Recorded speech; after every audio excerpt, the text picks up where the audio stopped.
killers in the Bible. Joshua, well, in a sense, he let them in. Caleb, and the new generation. Well, right there. What was it that they had that they ended up overcoming the giants? This is crucial because it's a strategy that can change your life. Joshua and Caleb said the land is exceedingly good.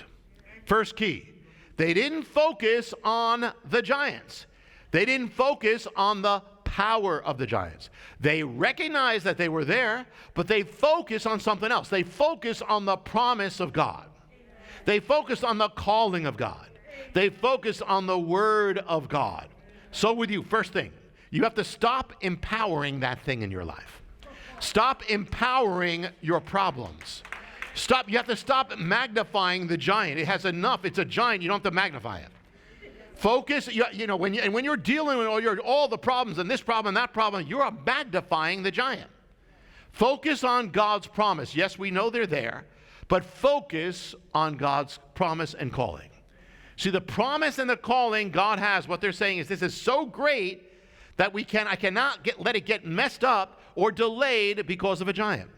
Focus on the life you are to be living. What kind of life does God have for you?